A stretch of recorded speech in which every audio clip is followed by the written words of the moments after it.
आनंद दिघे साहेबांचा, महाराष्ट्र राज्याचे लाडके मुख्यमंत्री नामदार श्रीमान एकनाथ शिंदे साहेबांचा। धन्यवाद। संत महात्म्यांच्या पदस्पर्शाने पावन झालेली भूमी 12 ज्योतिर्लिंगापैकी आद्य ज्योतिर्लिंग म्हणून मान्यता मिळालेल्या औंढा नागनाथ यांना वंदन करतो। संत नामदेव महाराजांना वंदन करतो।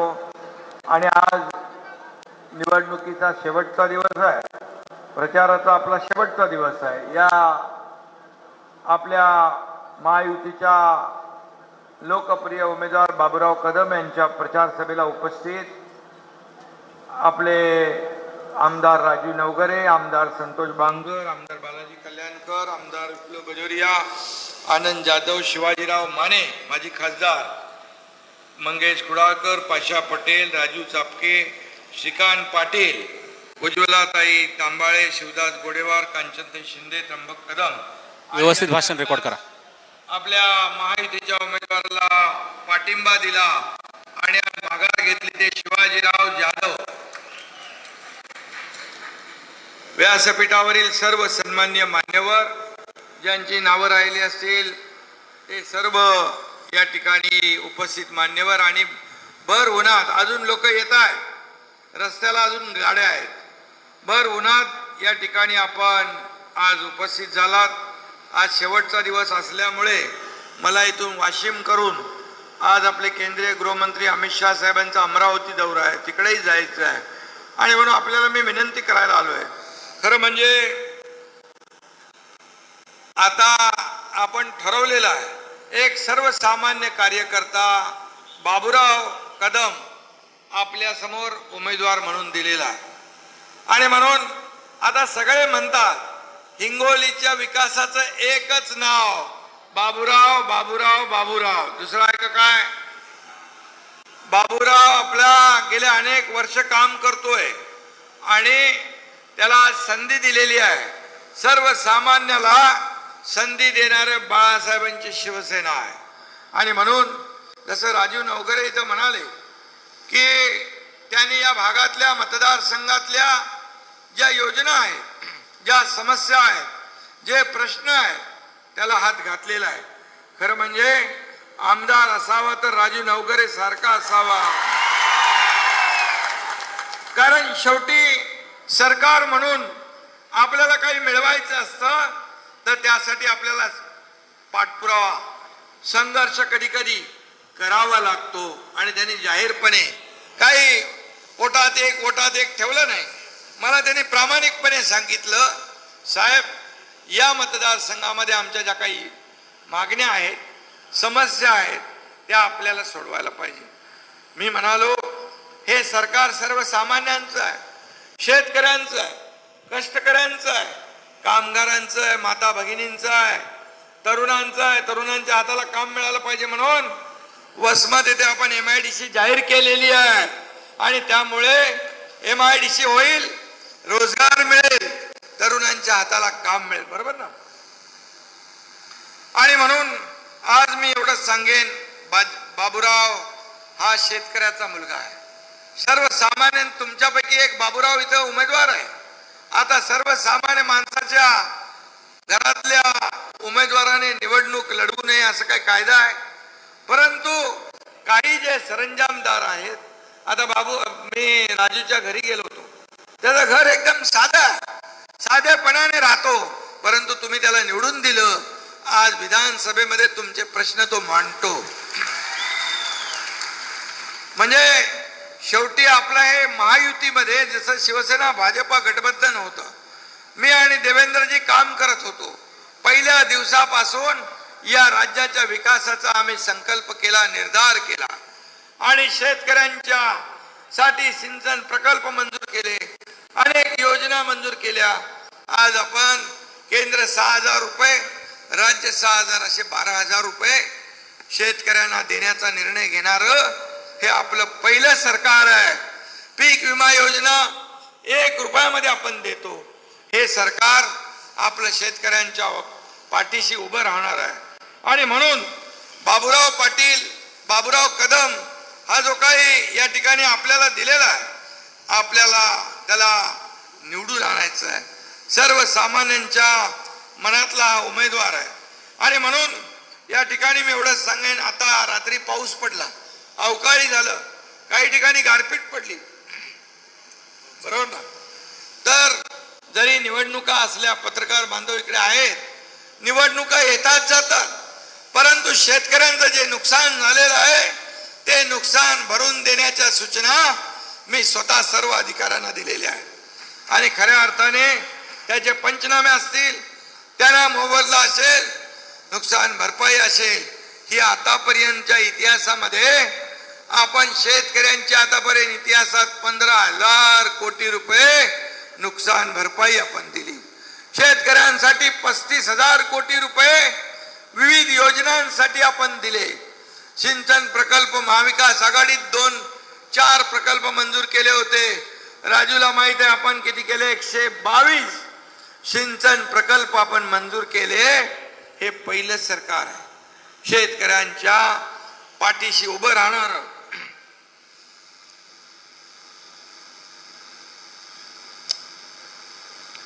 आणि म्हणून आपल्या देशाला पुढे न्यायचं असेल, देशाचा विकास करायचा असेल, आज देश गेल्या 10 वर्षात आपण पाहिलं, 50-60 वर्षामध्ये गरिबी हटाओचा नारा देणारे पक्ष आपण पाहिले, पण गरिबी हटली नाही.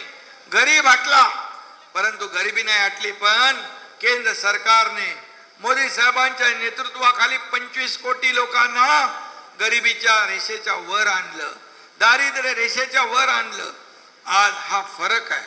आज 50-60 वर्षात जे झालं नाही ते 10 वर्षात झालं. आज 10 वर्षामध्ये केलेला कारभार बघा आणि 50-60 वर्षात केलेला कारभार बघा. जर त्याची तुलना केली तर त्याची एका 10 वर्षाची हिमालय एवढी उंची जाईल आणि 60 वर्षाची एक छोटी टेकडी दिसेल. हा फरक आहे. आणि म्हणून सर्वसामान्यांसाठी अनेक योजना केल्या, शेतकऱ्यांसाठी, कष्टकऱ्यांसाठी, कामगारांसाठी, माता भगिनींसाठी. आपल्या सरकारने एकच ठरवलंय की हा शेतकरी आपला अन्नदाता आहे, आपला मायबाप आहे. आणि तरुण यांना रोजगार मिळाला पाहिजे, गरिबाला न्याय मिळाला पाहिजे, महिलांना न्याय मिळाला पाहिजे. ही भूमिका आपल्या सरकारची आहे. आणि म्हणूनच मी आज एवढंच सांगेन की समोरच्या लोकांकडे काही मुद्दे नाही, आरोप प्रत्यारोप. मग शिवाजीराव म्हणाले की काय म्हणाले, ते समोरचे लोक आज त्यांचं जेवढं आपण राजकारणात जेवढे वर्ष काम केलं तेवढं वय देखील ज्यांचं नाहीये ते आज भ्रमिष्ट झालेले आहेत. त्यांचं सरकार गेल्यामुळे सैरभैर झाले, त्यांच्या पायाखालची वाळू सरकली आहे. तर बाप 1 नंबरी, बेटा 10 नंबरी, असं काम सुरू आहे. काही आरोप अनाप आरोप करायला लागले. काय म्हणाले, काय नीच म्हणाले, नीच म्हणून शिवी तुमच्या मुख्यमंत्र्याला दिली. एका शेतकऱ्याच्या मुलाला ही नीच शिवी तुम्ही सहन करणार? अशा लोकांना तुम्ही जवळ करणार? आज शेतकऱ्याचा मुलगा मी पण आहे, शेतकऱ्याचा मुलगा बाबूराव कदम पण आहे. गोर गरिबांना आपण न्याय देण्याचं काम करतो. ज्या समाजातून आपण आलोय त्या समाजाला देखील, बहुजन समाजाला देखील ही शिवी दिली. मी काही बोललो नाही. तुम्ही आणखी शिव्या द्या. या शिव्यांचा हिशोब येत्या 26 तारखेला ही जनता मतपेटीद्वारे देणार आहे. आणि म्हणून मी एवढंच ठरवलंय, तुम्ही आरोप करा, मी आरोपाला कामातून उत्तर देईन. आणि म्हणून हा सर्वसामान्यांचा मुख्यमंत्री म्हणून मी काम करतोय. मला उद्या तुमच्या समोर बसलेला एखादा कोणी कार्यकर्ता चांगलं काम करेल आणि उद्या या राज्याचा मुख्यमंत्री होऊन इथून भाषण करू लागेल तर सगळ्यात जास्त आनंद या एकनाथ शिंदेला होईल. अशा प्रकारचं काम आपल्याला करायचं आहे. आणि म्हणून मी तुम्हाला एवढंच सांगेन की कावळ्याच्या शापाने गाय मरत नसते. आणि म्हणून तुम्ही किती आमच्या नावानं बोट मोडा, पण बाबूराव जिंकणार आणि विरोधकांच्या नाकावर टिचून जिंकणार. तुमच्या सगळ्यांच्या आशीर्वादाने आणि सहकार्याने जिंकणार. राजूला मी मगाशी सांगितलं की या ठिकाणी जे काही आपल्याला नुकसान भरपाई जी बाकी आहे ती नुकसान भरपाईसाठी कोर्टात जावं लागलं. परंतु आता तुम्हाला कोर्टात जावं लागणार नाही. हा एकनाथ शिंदे तुमच्या पाठीशी उभा आहे आणि म्हणून तो न्याय देण्याचं काम आपण करू. आणि त्याचबरोबर पीक विमा योजना असेल, सिंचनाचे प्रकल्प जे 40,000 शेतकऱ्यांना जर फायदा होणार असेल त्याला आपण प्राधान्य देऊ. एक बैठक आपण आयोजित करू. या बैठकीमध्ये तुमचे सगळे मुद्दे जे आहेत हे मुद्दे आपण घेऊ आणि त्याला न्याय देण्याचं काम करू. देवेंद्रजींनी आम्ही काम करत होतो, अजित दादा सोबत आले विकासाच्या नावावर. मोदीजींनी विकास जो केलाय त्यासाठी आणि आपल्या राज्यात देखील विकासाचं काम सुरू आहे. त्याला बघून त्यांनी आपल्या महायुतीमध्ये पाठिंबा दिला. आज सरकार मजबूत झालंय. लोक म्हणत होते सरकार आज पडणार, उद्या पडणार, परवा पडणार, त्यांना खरा ज्योतिषी काय मिळाला नाही. परंतु सरकार मजबूत मजबूत मजबूत होत गेलं. आता आमच्याकडे जवळपास 250 आमदारांचं मताधिक्य आहे. आणि म्हणून या लोकसभेच्या निवडणुकीमध्ये आपण जे जे काय आपण करणार आहोत ते लोकांसाठी करणार, सर्वसामान्य लोकांसाठी करणार. म्हणून मला फिरताना सोयाबीन आणि कापूस या बाबतीत देखील थोडे जे दर कमी झाले यासाठी देखील आम्ही शेवटची कॅबिनेट मध्ये या शेतकऱ्यांसाठी 4,000 कोटीची तरतूद करून ठेवलेली आहे. आणि ते देखील पैसे आचारसंहिता संपल्यानंतर या शेतकऱ्यांना मिळतील. कारण बाजारभाव खाली आल्यामुळे कापसाचा आणि सोयाबीनचा भाव कमी झाला आणि म्हणून ते देखील आम्ही विचारपूर्वक निर्णय घेतलेला आहे. आणि नक्की त्यामध्ये शेतकऱ्यांना आम्ही वाऱ्यावर सोडणार नाही. त्याचबरोबर आज मी या ठिकाणी हेही सांगेन की आज काही लोक भूल थापा देत आहेत, संभ्रम निर्माण करतायत, संविधान बदलणार, अंक बदलणार. तुम्हाला मी सांगतो, मोदीजींनी देखील सांगितलंय जब तक सूरज चांद रहेगा बाबासाहेबांचं संविधान कोणी बदलू शकणार नाही आणि ही हिम्मत कोणी दाखवू शकत नाही. संविधान दिन 50-60 वर्ष काँग्रेसने साजरा केला नाही, पण संविधान दिन आपल्या केंद्र सरकारने, मोदी सरकारने सुरू केला. 2015 साली दरवर्षी संविधान दिन होतोय. बाबासाहेबांना पराभव कोणी केला निवडणुकीमध्ये? काँग्रेसने केला. काँग्रेसने बाबासाहेबांचा पराभव केला. बाबासाहेबांच्या बद्दल बोलायचा नैतिक अधिकार काँग्रेसला नाही. त्याचबरोबर बाबासाहेब म्हणायचे हे काँग्रेस हे जळका घर आहे, याच्यापासून लांब राहा. बाबासाहेबांनी तेच सांगितलं आणि हिंदू हृदय सम्राट बाळासाहेबांनी तेच सांगितलं या काँग्रेस पासून दूर राहा. पण या काँग्रेसला खांद्यावर घेतलं, डोक्यावर घेतलं आणि म्हणून आम्ही 2 वर्षापूर्वी एक उठाव केला आणि सरकार पलटवून टाकलं. सरकार पलटवण्याचं कारण जे सरकारमध्ये बसले ते बाळासाहेबांचे विचार सोडले, या महाराष्ट्रातल्या तमाम जनतेशी बेईमानी विश्वासघात केला आणि म्हणून लोकांना न्याय देणारं सरकार, लोकांच्या मनातलं सरकार आम्ही स्थापन केलं. आणि म्हणून आज हे सरकार सर्वसामान्यांचं आहे, सर्वसामान्यांना मदत करणार आहे. घरात बसून सरकार चालवता येतं का? अजित दादा किती वाजता उठतात राजू? सकाळी लवकर. हा एकनाथ शिंदे पहाटेपर्यंत काम करतो. पहाटे अजितदादा काम सुरू करतात, देवेंद्रजी दिवसभर काम करतात. म्हणजे 24/7 आपलं सरकार चाललंय ना. आणि मग घरी बसून राज्य चालवता येत नाही. फेसबुक लाईव्ह वरून राज्य चालवता येत नाही. उंटावरून शेळ्या हाकता येतात का? येतात? नाहीये. आणि म्हणून आपल्याला मी एवढंच सांगतो की जे काही लोक आज आपल्याला काही आपल्यामध्ये संभ्रम निर्माण करतायत, मराठा आरक्षणच्या बद्दल मला राजू सांगत होता. मराठा आरक्षण गेले अनेक वर्ष ज्यांच्या हातात होतं द्यायचं त्यांनी दिलं का? नाही दिलं. मराठा मोर्चाला मूक मोर्चा म्हणून ज्यांनी टिंगल केली तेही या महाविकास आघाडीत आहेत. आणि आज आपण आपल्या सरकारने मराठा आरक्षण विशेष अधिवेशन घेऊन 10% देण्याचा निर्णय घेतला. तो टिकू नये म्हणून कोण कोर्टात गेलंय? हेच महाविकास आघाडीतले लोक. आज ते आपण तुमच्या समाजाच्या सुदैवाने आपण टिकवलंय. हे सरकार मराठा आरक्षण टिकवून दाखवणार, कायद्याच्या चौकटीत बसवून दाखवणार, हा एकनाथ शिंदेचा शब्द आहे. आणि म्हणून मी आपल्याला एवढंच सांगतो, कुणबी प्रमाणपत्र कधी मिळत होते? अनेक वर्ष निर्णय होता, नियम होते. कुणी दिले?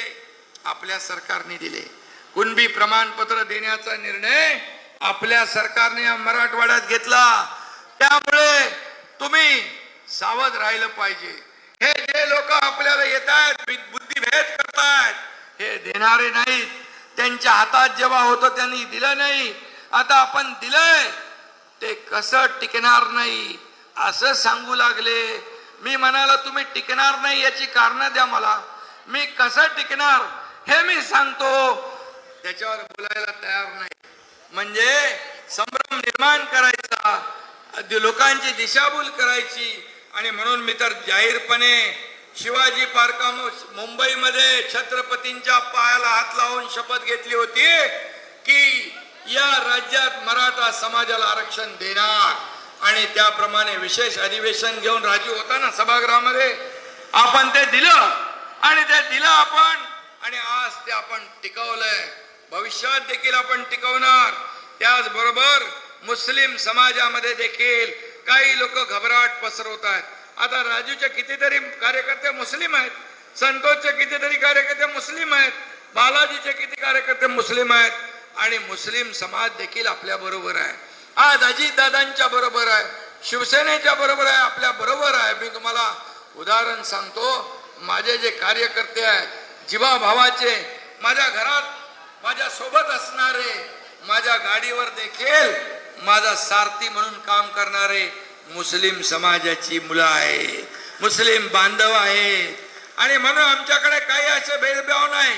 बाळासाहेबांनी साबीर शेख यांना मंत्री केलं होतं, या एकनाथ शिंदेने अब्दुल सत्तारला मंत्री केलं. मुस्लिम आणि हिंदू, शीख, ईसाई हे सगळे लोक एकत्र आहेत. फक्त बुद्धिभेद करतायत, घाबरवतायत. आता केंद्राच्या ज्या योजना आहेत, 80 कोटी लोकांना मोफत राशन देण्याचा, त्याच्यामध्ये हिंदू पण आहेत, मुस्लिम पण आहेत, शीख पण आहेत, ईसाई पण आहेत. त्याच्यामध्ये काय आपण वर्गवारी केले का? तर नाही. आणि म्हणून ज्या केंद्राच्या योजना आहेत त्याचा देखील लाभ हिंदू समाजाप्रमाणे मुस्लिम समाजालाही मिळतो. फक्त घाबरवण्याचं काम सुरू आहे, दिशाभूल करण्याचं काम सुरू आहे. आणि म्हणून ज्यांनी काँग्रेसनी मुस्लिम आणि दलित यांना फक्त वोट बँक म्हणून वापरलंय, फक्त वोट बँक, निवडणूक आली की त्यांना घाबरवायचं, मतदान आपल्या पारड्यात टाकून घ्यायचं, निवडणुका गेल्या की त्यांना गरीबच ठेवायचं, असं आपलं सरकार नाही. पाशा पटेल इथं बसलेत. पाशा पटेल काय काम करतायत? बांबू लागवडीचं काम. त्या ठिकाणी मोठ्या प्रमाणावर काम करतात. कुठलं तुम्हाला खातं कुठलं आहे तुमचं पद? टास्क फोर्सचे चेअरमन आपण पाशा पटेल यांना बनवलंय. आणि म्हणून त्यांना मी सांगितलंय, तुम्ही बांबू लागवड करता, इकडे वेगवेगळ्या प्रकारचे महाविकास आघाडीत लोक आहेत, वेगवेगळे बांबू लागतील, वेगवेगळ्या व्हरायटी लावा. कारण खऱ्या अर्थाने अशा लोकांना तेच का आपल्याला उत्तर दिलं पाहिजे.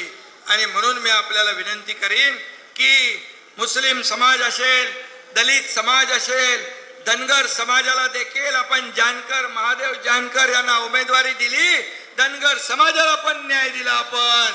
आणि म्हणून असं हे काम आपल्या माहितीचं आहे. आणि त्यामुळे तुम्हाला फक्त एवढंच सांगतो, मौलाना आझाद मंडळ आपला आहे, त्याला 30 कोटी रुपये होते, आपल्या सरकारने 500 कोटी केले. 530 कोटीचे डायरेक्ट 500 कोटी केले. मुस्लिम समाजाच्या वस्त्यांमध्ये रस्ते झाले पाहिजे, तिथं 500 कोटी दिले. पाणी पुरवठा योजना झाल्या पाहिजे, तिथं 500 कोटी दिले. त्यांची समाज भवने झाली पाहिजे, सभागृह झाली पाहिजे, तिथं 500 कोटी दिले. हे कोणी केलं? हे आपल्या सरकारने केलं. आपल्या सरकारने केलं. जेव्हा गणपती आणि तुमचं ईदे मिलाद जी होती ते एकाच दिवशी येत होत्या मिरवणुका, मुस्लिम समाजाने सांगितलं आम्हाला एक दिवस सुट्टी द्या, आपण त्यांना एक दिवस सुट्टी देखील दिली. कुठेही भेदभाव आपला नाही, परंतु एक काँग्रेस महाविकास आघाडी यांच्या भूलथापांना बळी पडू नका. तुमचा फक्त वापर आणि वापरच करून घेणार, नंतर ते वाऱ्यावर सोडणार. परंतु आम्ही आपल्या सोबत प्रत्येक समाजाच्या, प्रत्येक धर्माच्या, आज बघा गुन्ह्या गोविंदाने उत्सव साजरे होत आहेत. गणपती होतोय, नवरात्र होतोय, रमजान होतोय, ईद होतीये, आपले 25 डिसेंबरला नाताळ होतो. सगळे आपण एकत्र गुन्ह्या गोविंदाने काम करतो. आणि म्हणूनच मी तुम्हाला एवढी विनंती करतो की येत्या 26 तारखेला राजू, तुला मी एवढंच सांगतो की जे जे आपल्या मनामध्ये आहे, जे इथले प्रश्न आहेत, ते बेधडकपणे मला सांग, बेधडकपणे सांग. आणि बेधडकपणे ऐकणारा मी मुख्यमंत्री आहे. हा मुख्यमंत्री ऐकणारा आहे आणि ऐकून निर्णय घेणारा आहे. पहिलं सुनवाई पण नव्हती, कारवाई पण नव्हती, भेटणं तर दूर की बात होती. आता हा 24 तास भेटणारा मुख्यमंत्री आहे. त्यामुळे काळजी करू नको. आणि त्याचबरोबर मी दुसरं एक सांगतो, जे जे तू मुद्दे इकडे मांडले, या मुद्द्यांना बिलकुल न्याय दिल्याशिवाय आपलं सरकार स्वस्थ बसणार नाही. कारण एक होतकरू आमदार, एक सर्वसामान्यांमध्ये लोकप्रिय आमदार अजितदादांनी देखील आपल्याला शुभेच्छा दिल्या. अजितदादांना इकडे आपल्याला येता आलं नाही, त्यांची सभा आहे. आणि त्यामुळे एका ठिकाणी 2-2, 3-3 नेते येऊ शकत नाहीत. आणि म्हणून कुठे मी असतो, कुठे अजितदादा, कुठे देवेंद्रजी, कुठे आमचे मंत्री. आणि म्हणून आपण सगळे एक आहोत, एक दिलाने. हीच आपल्याला एक संधी आहे खऱ्या अर्थाने ढोंगी लोकांना त्यांची जागा दाखवण्याची.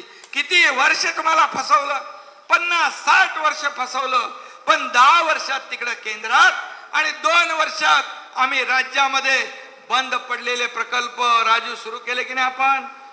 आज सुरू झाले, आज लोकांना त्याचा फायदा होतोय. आपण नुकसान भरपाईमध्ये सगळे नियम बाजूला ठेवले, NDRFचे नियम बाजूला ठेवले, 2 हेक्टरची 3 हेक्टर केली. सततच्या पावसामुळे होणारं नुकसान आपण धरलं जात नव्हतं, ते आपण धरू लागलो. कितीतरी आपण निर्णय घेतलेत. आणि म्हणून मी आपल्याला एवढीच विनंती करेन की येत्या 26 तारखेला आपण या निवडणुकीमध्ये, त्याचबरोबर एक राजू आपले शिवाजी जाधव यांना देखील धन्यवाद देतो. एक विनंती केली मी आणि देवेंद्र फडणवीस यांनी सांगितलं, बरोबर त्यांनी आपल्या बाबूराव कदम यांना पाठिंबा देऊन टाकला. त्यांचा देखील तो काही सहकारी साखर कारखाना जो आहे अडचणीत आहे, 25,000 सभासद आहे, शेतकरी आहे, त्यांना देखील न्याय मिळाला पाहिजे. आणि तो नक्की आम्ही न्याय देऊ. आणि अशा प्रकारचं मी आपल्याला आश्वासन देतो. पुन्हा एकदा शेवटी शेतकऱ्यांचं सरकार आहे आणि म्हणून जे काही कामं राहिली असतील ती कामं नक्की मी आपल्याला या ठिकाणी चिमटा धरणाबद्दल काहीतरी आहे ना.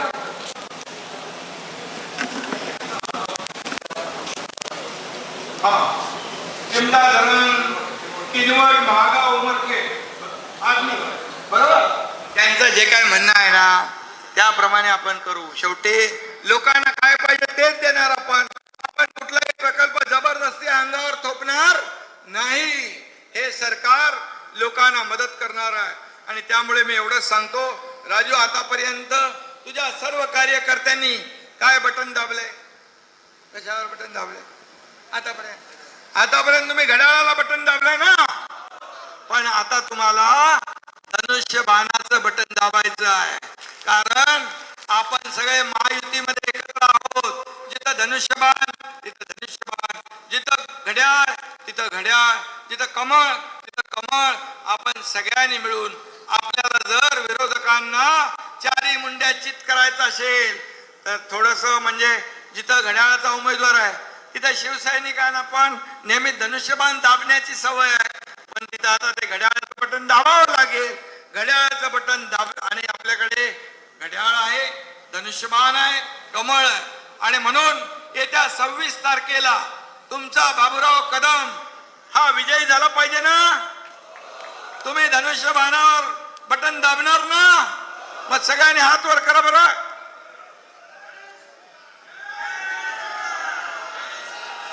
आणि म्हणून मी आपल्याला विनंती करतो, राजू तुझे जे काय तुझ्या मतदारसंघातले प्रश्न किंबहुना इतरही आपले 5-6 मतदारसंघ आहेत, यांना देखील न्याय देण्याचं काम आपलं सरकार केल्याशिवाय राहणार नाही, एवढा शब्द आपल्याला देतो.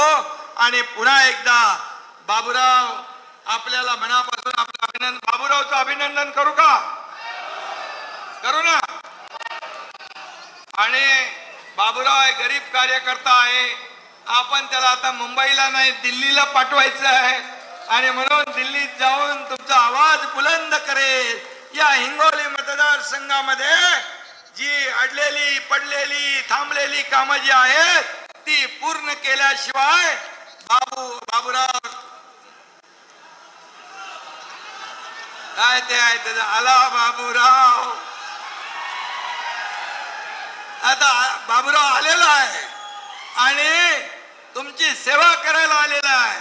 त्याला सेवेची संधी द्या आणि येत्या 26 तारखेला धनुष्यबाणाच्या समोरचं बटन दाबून बाबूराव कदम यांना विजयी करा. आणि बाबूराव कदम हे प्रचंड मताधिक्याने विजय होतील. तुमचा वसमत सगळ्यात जास्ती, राजू सगळ्यात जास्ती मला तुझ्या वसमत मधून लीड पाहिजे.